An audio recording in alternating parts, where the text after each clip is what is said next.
Hoy vamos a hablar acerca de la santidad, de santidad. ¿Qué tema, no? La santidad. Y el título está inspirado en el versículo de Levítico 11:45 que dice: sé santo porque yo soy santo, dice Dios. Sean santos porque Dios es santo. Y vamos a este versículo a separarlo en dos y vamos a ver dos tipos de santidad. Por un lado, la santidad de Dios, porque dice soy santo. Es su esencia, es su naturaleza, es lo que Dios es y no puede ser cambiado. Es un atributo de Dios. Y por otro lado, la santidad del hombre, porque nos dice el versículo sean santos. Lo vamos a separar así, todo el mensaje se va a resumir en ese versículo nada más. Estuve escuchando hace unos días, en esos programas que participan y cantan, uno pasó a cantar una canción y me quedé pensando en la letra. Pues es un tango muy lindo, pero también muy peligroso. Y es muy conocido. Dice el tango, no lo voy a cantar obviamente, pero el tango dice así: estoy mirando atrás, ¿no? Está mirando su vida, el que canta, y puedo ver mi vida entera. Y sé que estoy en paz, pues la viví a mi manera, dice el cantor. Peligroso. Crecí sin derrochar, logré abrazar al mundo todo, peligroso. Y más 1000 sueños más, viví a mi modo, peligro. Mi plan, peligro, jamás falló. Y me mostró 1001 recodos, y más 1000 sueños más, viví a mi modo. Ese fui yo que arremetí hasta el azar, yo perseguí, si me oculté, si me arriesgué, lo que perdí, yo lo lloré, peligro. Porque viví, siempre viví a mi manera, peligro. Jamás me arrepentí, recontra peligro. Hice amando di todos mis sueños, lloré y si reí, fue porque viví a mi manera. Esto me hizo pensar, estamos hablando de santidad, y me llevó a un pasaje de la Biblia que está en 2 de Samuel, capítulo 6, que habla de una persona que hizo lo que dice este tango, hizo las cosas a su manera, vivió a su manera y le fue muy mal. Y en el versículo 3 dice, hablando de esta persona, de Usa, dice que pusieron el arca de Dios, la presencia de Dios, estaba ahí, la pusieron en un carro nuevo y la llevaron de la casa de Abimadab, había estado en la casa de él, y sus hijos, Usa y Aio, guiaban el carro. De repente dice que Usa extendió la mano hacia el arca de Dios y la sostuvo porque los bueyes tropezaban. El furor de Jehová se encendió contra Usa y lo hirió y cayó allí muerto junto al arca.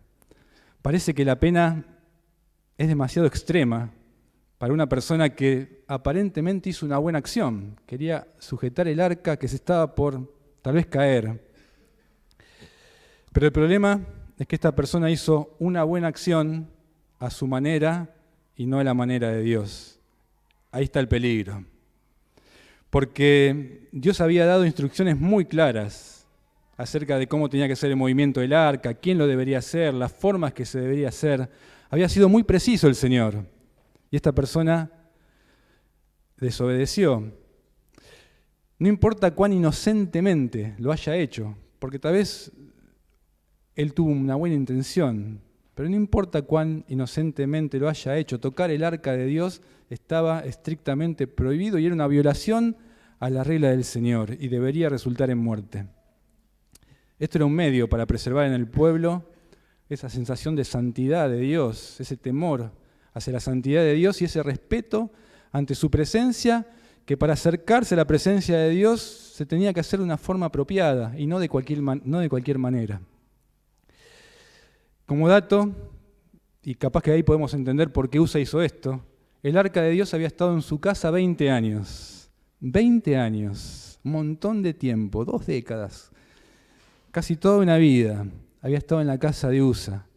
Y al parecer, como había estado tanto tiempo en su casa, Usa se acostumbró a la santidad que representaba ese arca.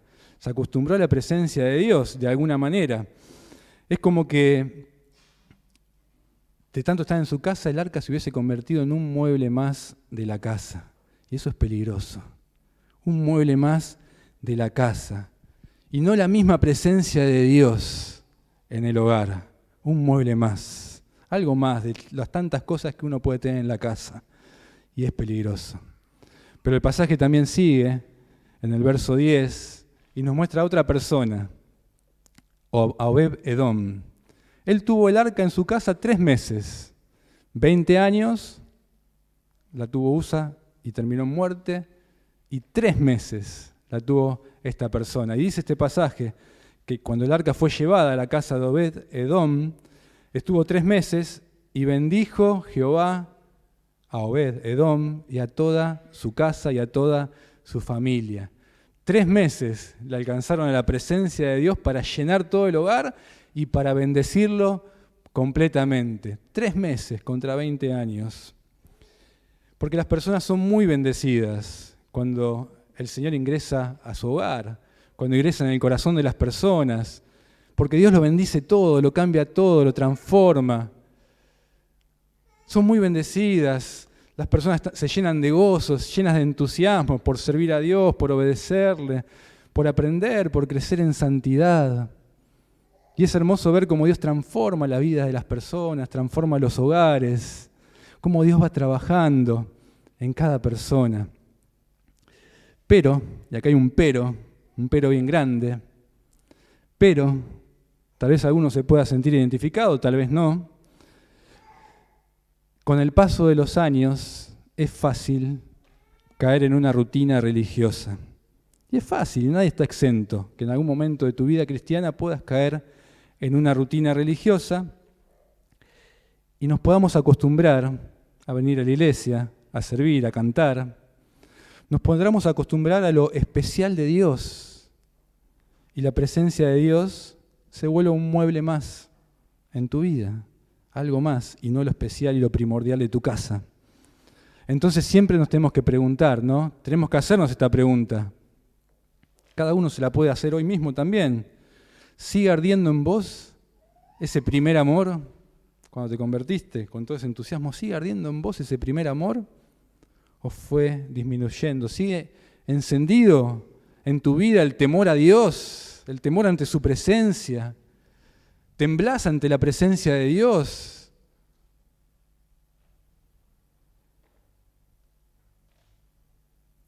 ¿Hay fuego en tu interior por crecer en santidad?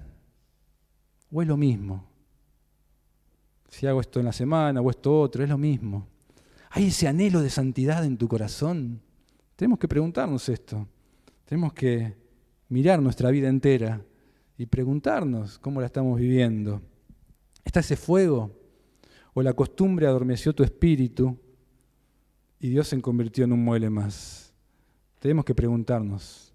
Porque, hermanos, somos la casa de Dios. ¿Sos consciente? Somos la casa de Dios, somos la morada del Espíritu Santo, sos el templo del Espíritu Santo donde Él habita. Todos los días, vos y yo estamos transportando la presencia de Dios, estamos transportando el arca de Dios. Entonces nos tenemos que preguntar, ¿cómo estamos llevando la presencia de Dios a todas partes? ¿A mi manera, como lo hizo Usa, o a la manera de Dios? Y eso requiere santidad. Necesariamente requiere santidad. La presencia de Dios requiere santidad. Dios se aleja del pecado, Dios detesta el pecado, Dios no puede convivir con el pecado. Requiere santidad. ¿Cómo estás transportando el arca de Dios? ¿Tenés anhelo por santidad? ¿A tu manera o a la manera de Dios? Dios merece santidad. Sé santo porque yo soy santo. Y vamos a hablar, como dijimos al principio, de el atributo de Dios, soy. Él es santo, es su esencia, no se puede cambiar. Él no puede no ser santo. Fue y será santo. Siempre va a ser santo el Señor. Es su atributo, es su esencia, no se puede cambiar. Y el estado del hombre sí se puede cambiar.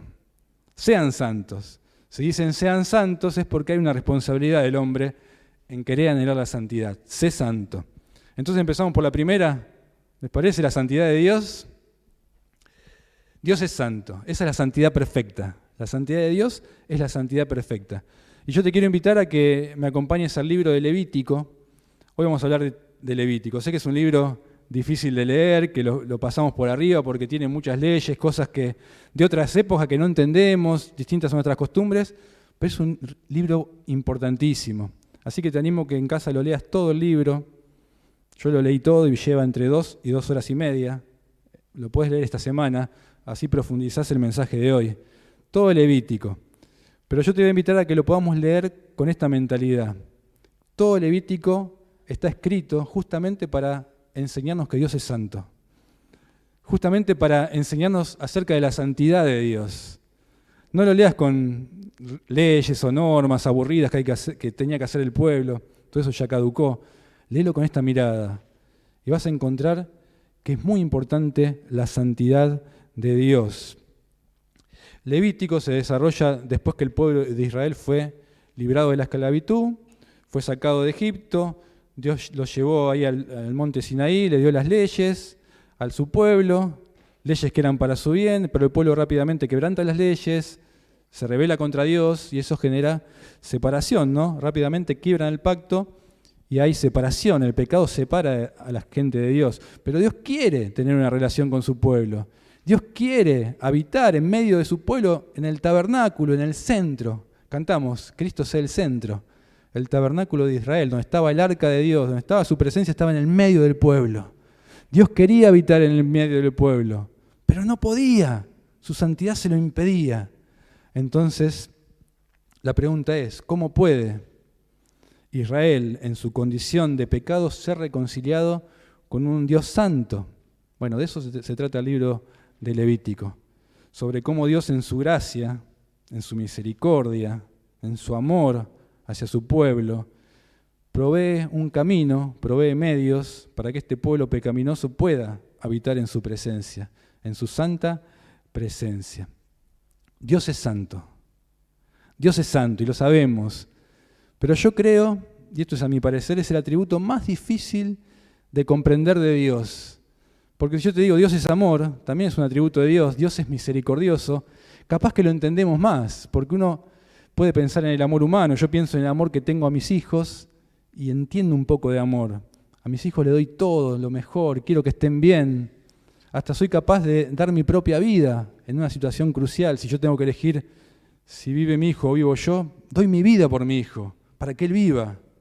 Entonces el amor capaz que lo entendemos un poquito mejor de Dios, su poder también. El poder de Dios, nos maravillamos con la creación, nos maravillamos con la naturaleza, con el universo, lo entendemos, Dios es poderoso, ¿quién puede decir que no? Hasta alguien que no es cristiano puede ver que hay un poder en la creación. Su justicia, su sabiduría las entendemos. Pero yo creo que la santidad de Dios nos cuesta más, porque no somos santos nosotros. Tenemos pecado, entonces nos cuesta entender cómo alguien puede ser tan puro, tan perfecto, tan apartado del pecado, como es Dios, nuestro único Señor, y tan glorioso. Nos cuesta. Pero para eso está Levítico. Y en Levítico aparece la palabra santo o santidad 152 veces. Fíjense la importancia que le da el autor a este libro para que entendamos la santidad de Dios. 152 veces. Y la usa para describir la presencia poderosa y gloriosa de Dios. Dios es santo. Y su santidad es tan gloriosa y tan intensa que dice que Moisés, cuando se acerca a Dios, no lo puede ver cara a cara, apenas le puede ver la espalda.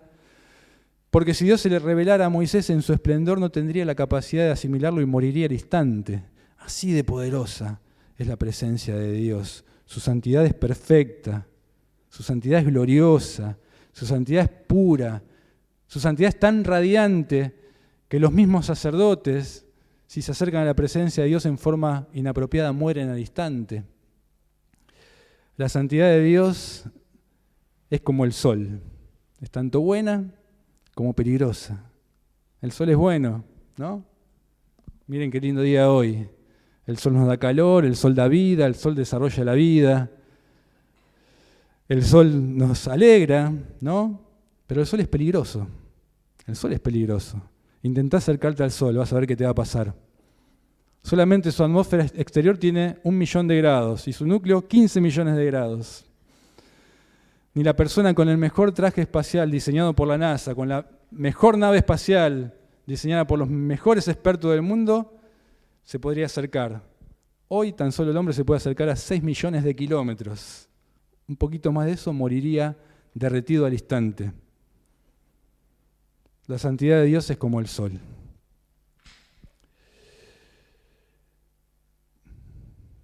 No nos podemos acercar al Señor de cualquier manera.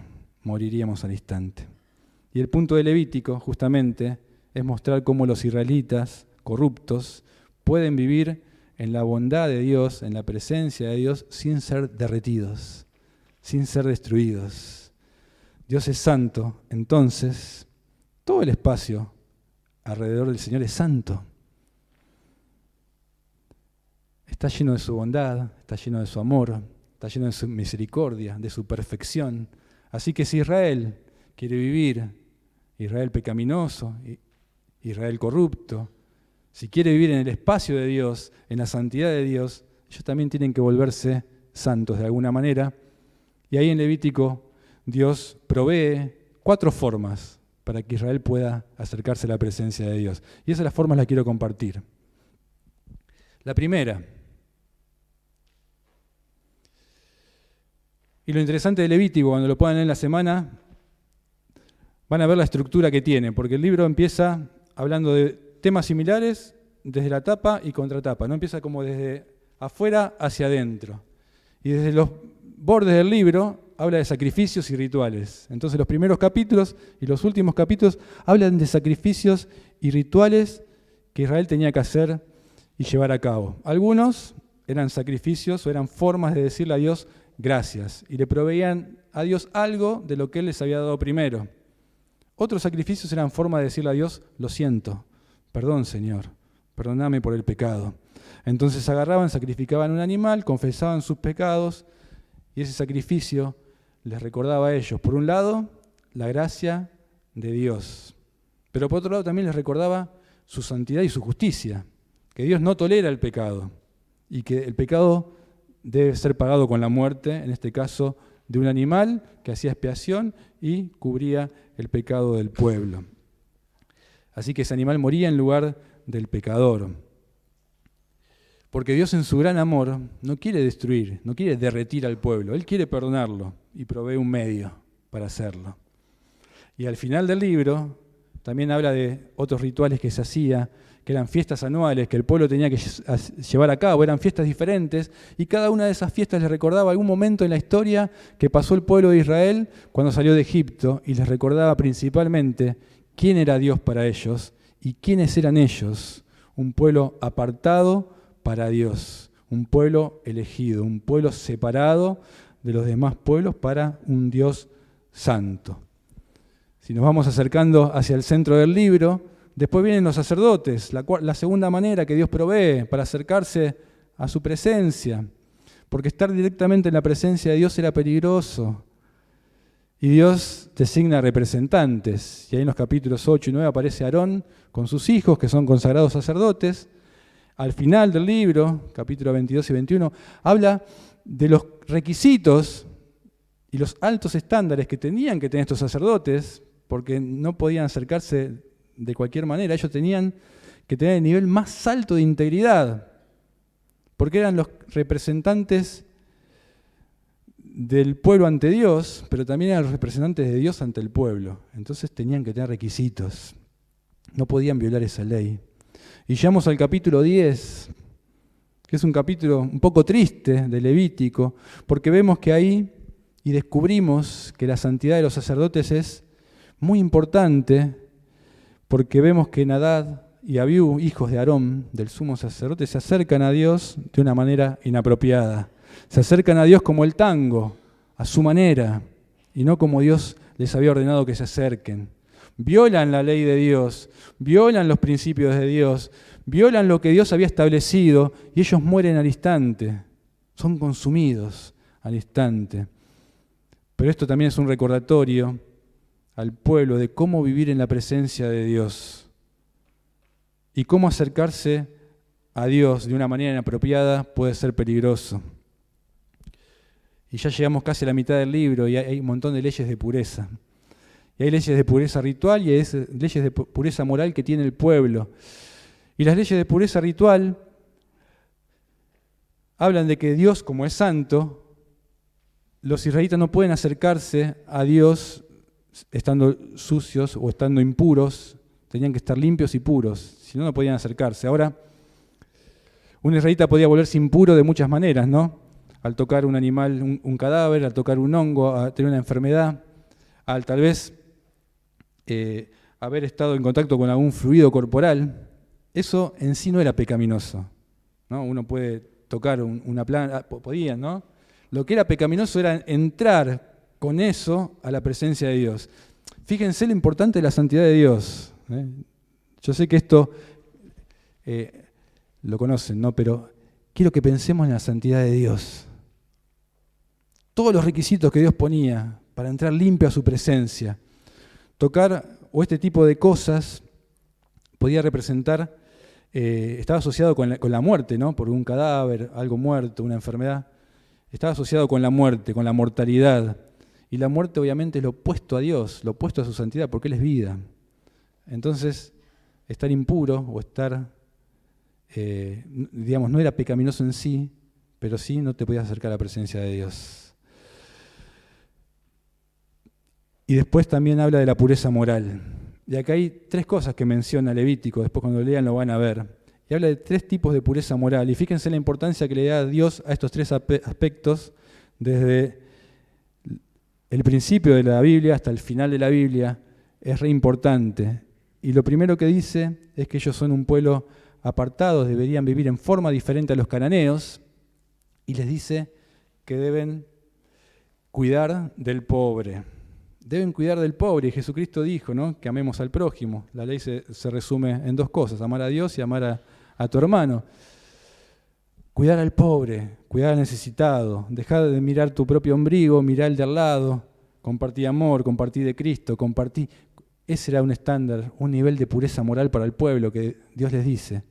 Mira al pobre, ayuda al otro, sé generoso, ten un corazón, ten empatía, ama a tu prójimo como a vos mismo. La segunda pureza moral que tenían que tener para acercarse a Dios, y fíjense también la importancia que le da, estamos hablando de santidad, Dios a la integridad sexual. La segunda ley de pureza moral era la integridad sexual. Y era importante, y es importante, y toda la Biblia habla de eso. Porque no es un pecado cualquiera, rompe directamente con uno de los primeros y hermosos mandamientos de Dios, que dejará el hombre a su padre y a su madre y se unirá a su mujer en matrimonio y serán una sola carne. Rompe con el plan de Dios, con la familia, rompe con la primera iglesia que es tu hogar. La integridad sexual es muy importante a lo largo de toda la Biblia. Y la tercera ley de pureza era promover la justicia en todas las naciones y a través de toda la tierra. Y eso sigue siendo igual de importante para vos y para mí hoy, porque tenemos que promover la justicia. ¿Y cuál es la justicia? La justicia de Cristo, la que tantos cantamos hoy. Tenemos que promoverla, extenderla, el Evangelio de Dios, la justicia por medio de la fe, la salvación por medio de la sangre de Cristo. Esas 3 formas de pureza moral eran lo que acercaba al pueblo a Dios. Y sigue vigente para nosotros también. Y llegamos al medio del libro, capítulo 16 y capítulo 17. Y el centro del libro une a todo el libro de Levítico. Está en el medio con un propósito. Y ya Israel es una tribu grande, ya Israel son muchos, se hacían sacrificios de animales, pero podía haber mucho pecado ahí que estaba pasando desapercibido en el pueblo y no podía ser, porque acuérdense que la presencia de Dios estaba en medio del pueblo y no podía mirar o pasar por alto el pecado del Señor. Entonces, una vez al año se tomaban 2 cabras. 2 cabras, siempre hablamos de una sola cabra, que es la que se sacrificaba, y la sangre de ese animal cubría el pecado del pueblo. Ese animal era un sustituto, tomaba el lugar del pueblo, y así Dios, en vez de mirar al pueblo pecador, su enojo santo lo tenía el animal. Pero había una segunda cabra.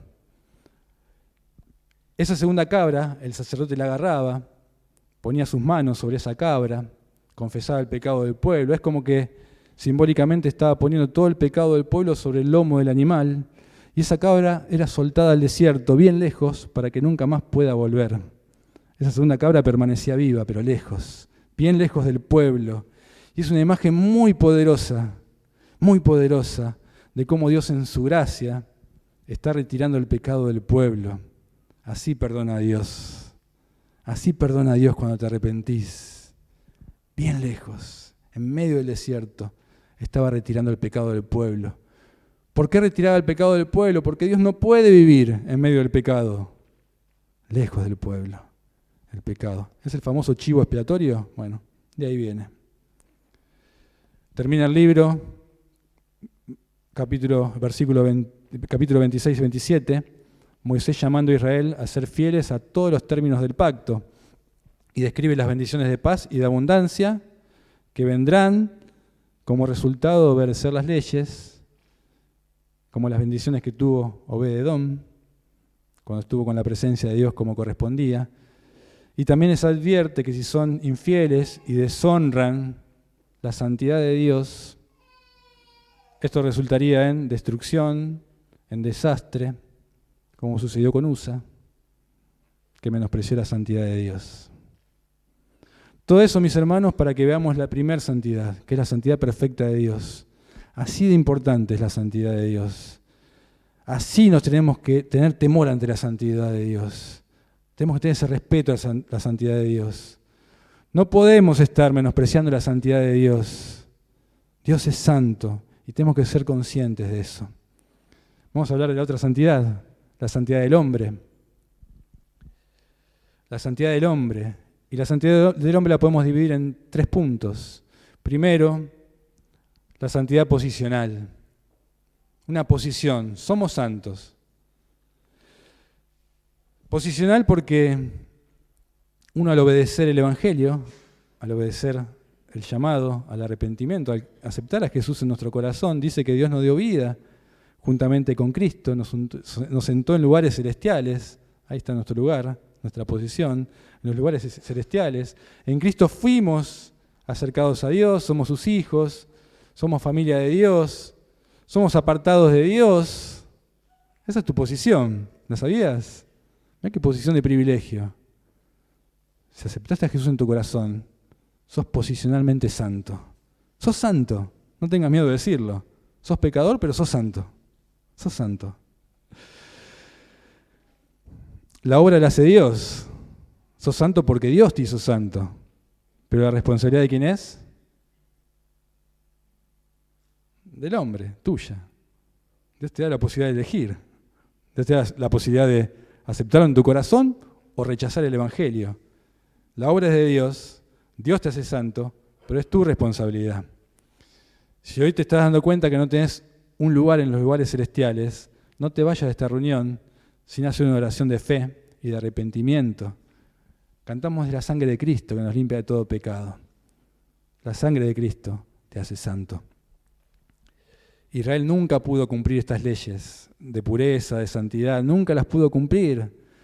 Los animales que entregaban en sacrificio aplacaban la ira de Dios, cubrían el pecado, pero no lo podían quitar tampoco. Dice la palabra que Cristo vino a cumplir la ley y que su sacrificio es válido porque nos limpia de todo pecado. ¿Cómo puedes un ser pecador como yo estar en la presencia de Dios? Por medio de la sangre de Cristo, que nos limpia de todo pecado. Dice 1 Corintios 6:1, y esto eran algunos de ustedes. Habla un montón de pecados, habla de pecadores. Todo esto eran algunos de ustedes. Pero fueron lavados, pero fueron santificados, dice la palabra de Dios. Pero fueron justificados en el nombre de nuestro Señor Jesucristo. Y también dice la palabra en Hebreos 10:10, hemos sido santificados mediante la ofrenda del cuerpo de Jesucristo, ofrecida una vez y para siempre. Hermosa promesa. Cristo, en forma voluntaria, se ofreció como un cordero sustituto. El Señor decidió voluntariamente pagar con el castigo que deberías pagar vos y yo por nuestro pecado. Él se ofreció, Él tomó ese lugar. Por su sacrificio podemos estar en la presencia de Dios, en su espacio de santidad, en su espacio de amor sin ser derretidos y consumidos. Somos santos posicionalmente, somos apartados, somos pueblo de Dios, somos sus hijos y nos hizo santos. ¿Cómo? Por la sangre de nuestro Señor Jesucristo, que nos limpia de todo pecado. No porque dejes de pecar, no porque te vuelvas perfecto y nunca más tengas un pecado en tu vida, los vas a seguir teniendo lamentablemente. Dice Primera de Juan, el que no tiene pecado hace a Dios mentiroso. El que dice que no tiene pecado hace a Dios mentiroso. Y también el salmista decía, líbrame, Señor, aunque aún de los pecados que me son ocultos. En otras palabras, todos vamos a seguir pecando, todos fallamos. Y pecamos cada día hasta sin darnos cuenta, decía el salmista. Entonces, ¿cómo es que soy santo? Por medio de la fe en la obra de Cristo y en su sangre. Nosotros nos bañamos todos los días, ¿no es cierto? A los chicos capaz que les cuesta más. Pero nos bañamos todos los días. Si alguien te puede decir, mirá, vos estás limpio, tenés el cuerpo limpio, ¿para qué te bañás? Pero vos sabés que juntás bacterias, hay contaminación y necesitas esa ducha diaria todos los días. Bueno, pasa lo mismo con la sangre de Cristo. Es la ducha espiritual que necesitamos todos los días porque nos vamos contaminando en este mundo. Y dice la palabra en Primera de Juan, capítulo 2, hijitos. Se dice hijitos, está hablando a los cristianos, a los hijos de Dios. Si no diría hijos del diablo, ¿no? Está hablando a los hijitos. Hijitos, estas cosas les escribo para que no pequen. Le venía hablando un montón de palabras para que no pequen. Le dice, les escribo para que no pequen. O sea, en otras palabras, le está diciendo, como cristiano, luchá, no peques, guardá tu santidad, luchá para hacer la voluntad de Dios, dejá lo que a Dios no le agrada, sé esforzado, proponé en tu corazón no contaminarte, guardar la santidad.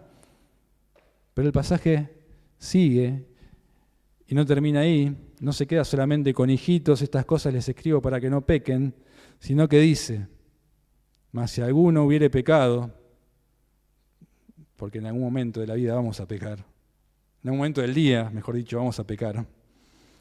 Mas si alguno hubiese pecado, abogados tenemos para con el Padre, y la sangre de Cristo nos limpia de todo pecado. Está diciendo, quiero que entiendas que el pecado me separa de vos, que el pecado te hace mucho mal porque daña nuestra relación. Y si vos no tenés una relación conmigo, dice Dios, te va a ir mal. Te va a ir mal a vos, te va a ir a tu familia, te va a ir mal. El pecado te hace mucho mal, quiero que lo entiendas, que tenés que arrepentirte y venir a la sangre de Cristo. Todos los días que todavía estás fluyendo de la cruz, todavía hay gracia, todavía hay misericordia para vos. Vení a la sangre de Cristo que te limpia de todo pecado. Hay misericordia disponible y gracia. Nos cuesta a veces entender, ¿no es cierto? Cómo alguien que falla tanto como yo, alguien que se embarra con el pecado como yo, puede quedar limpio y resplandeciente cuando pasa por la sangre de Cristo. A veces no lo llegamos a entender, nos sentimos indignos, pero en Cristo tenemos un vestido de gloria.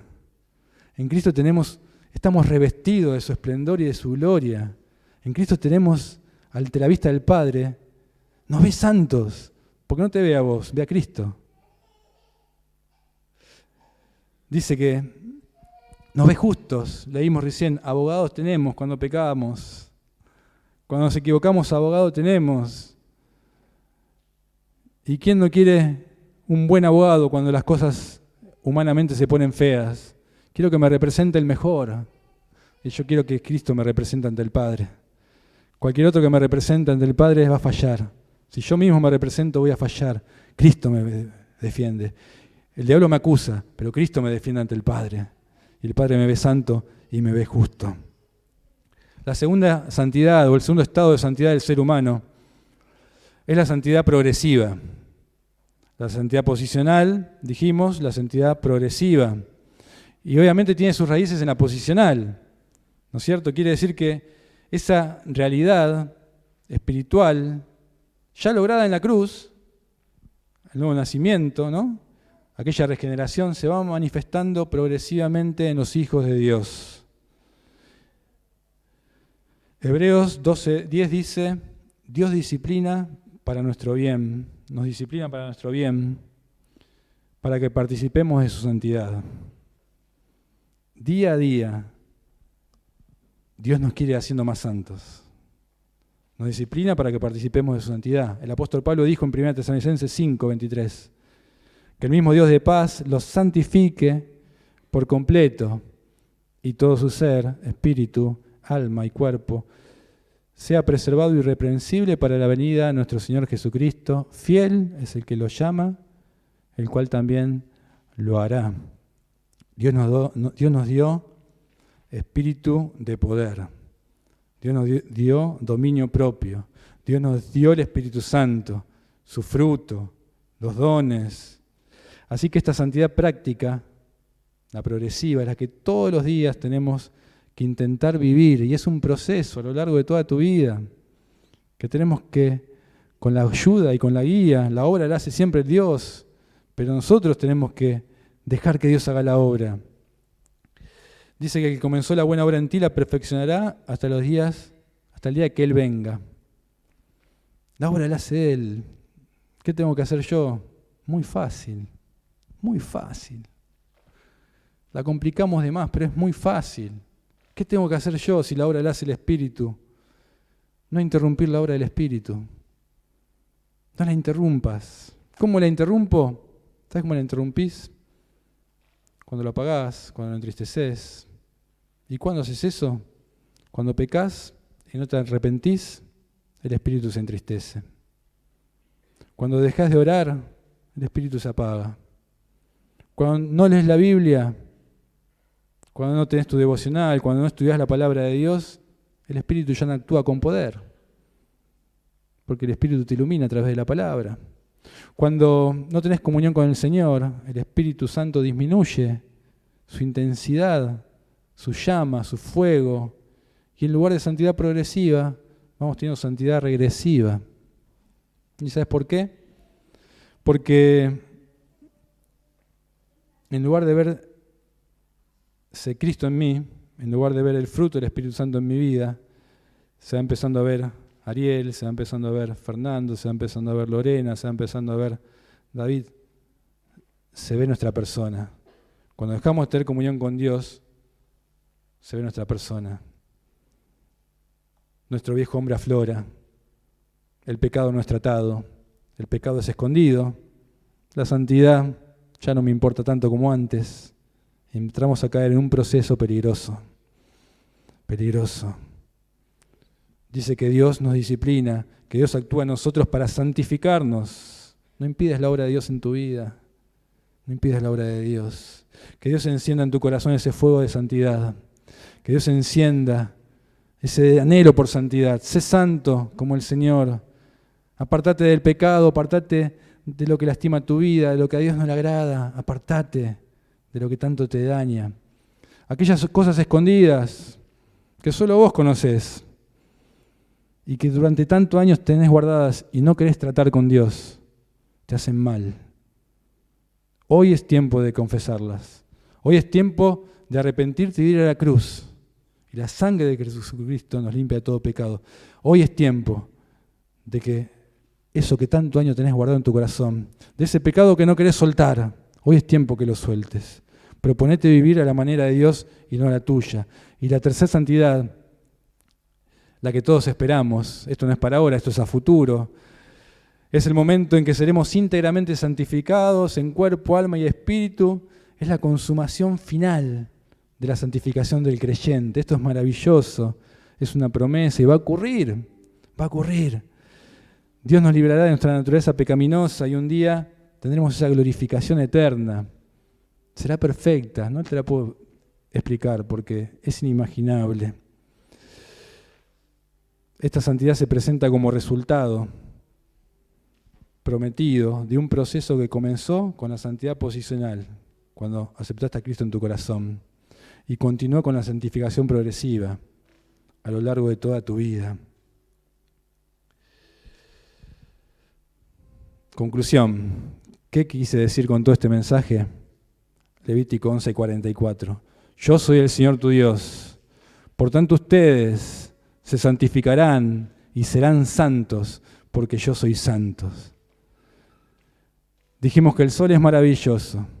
Dijimos que disfrutamos su calor, las vitaminas que nos da el cuerpo, los beneficios que da el planeta, la vida que el sol da. Pero no sería bueno ponerte bajo los rayos del sol a tu propia manera.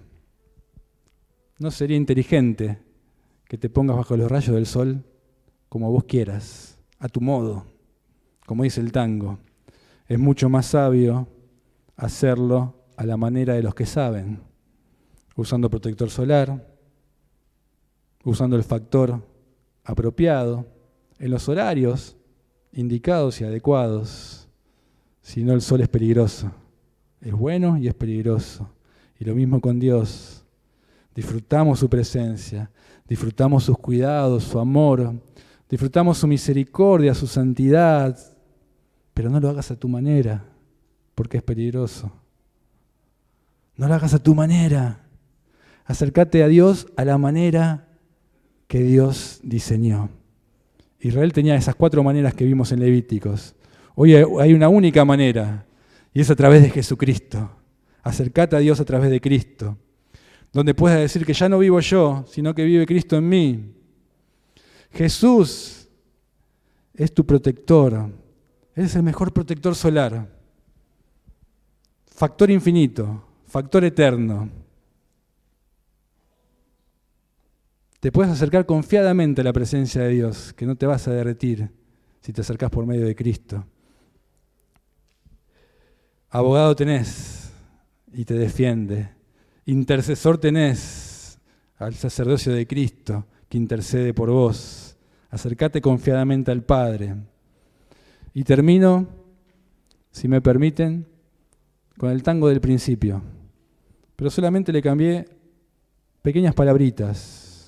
En vez de mi manera, su manera. Y miren qué lindo que queda el tango así. Y qué lindo que todos un día, cuando ya seamos ancianitos, y miremos para atrás en nuestra vida, y hagamos un repaso de cómo la viví, podamos decir estas palabras. Y dice, estoy mirando atrás y puedo ver mi vida entera. Y sé que estoy en paz, pues la viví a su manera. Crecí en santidad. Logré alcanzar, el tango decía abrazar, una cosa es abrazarlo del mundo y otra cosa es alcanzar. Logré alcanzar al mundo todo y más, 1000 sueños más, viví a su modo. Su plan, el de Dios, jamás falló y me mostró 1001 recodos y más, 1000 sueños más, viví a su modo. Ese fui yo que arremetí. Su voluntad yo perseguí, no me oculté y me arriesgué. Lo que perdí, como decía Pablo, yo lo solté, basura, porque siempre viví a su manera. Siempre me arrepentí, el tango decía nunca, siempre me arrepentí y amando di mi vida entera. Y aunque lloré y otras reí, siempre luché. Siempre seguí porque siempre viví a su manera, Que podamos tener decisiones firmes de vivir a la manera de Dios. Eso es santidad. Eso es lo que estamos hablando hoy. La santidad que Dios se merece porque Dios es santo. Que decidas vivir tu vida a la manera de Dios. Y yo te aseguro, y te lo aseguro no porque yo sea un profeta y pueda ver tu futuro, te lo aseguro porque dice la Biblia, y confía en lo que dice la palabra de Dios, que si decidís vivir a tu manera tendrás una vida muy, muy bendecida. Tu hogar será bendecido, tu futuro estará asegurado, tu vida será bendecida, esta iglesia será bendecida si decidimos obedecer a Dios. La misma bendición que recibió Obed-Edom, la vas a recibir vos si honrás la santidad de Dios y temes ante su presencia. Dice Deuteronomio, si realmente escuchas al Señor y cumples fielmente sus mandamientos, si obedeces al Señor tu Dios, todas estas bendiciones vendrán sobre ti y te acompañarán siempre. Bendito serás en la ciudad, bendito en el campo, bendito el fruto de tu vientre, tus preciados hijos, tus cosechas, las crías de ganado, los terneritos de tus manadas, los corderitos de tu rebaño. Bendita serán tu canasta y tu mesa de amasar. Bendito serás en el hogar y bendito serás en el camino. Que Dios te bendiga, mi hermano. Dios te demanda santidad, pero también Dios recompensa por tu santidad. Así que sé santo, porque Dios es santo.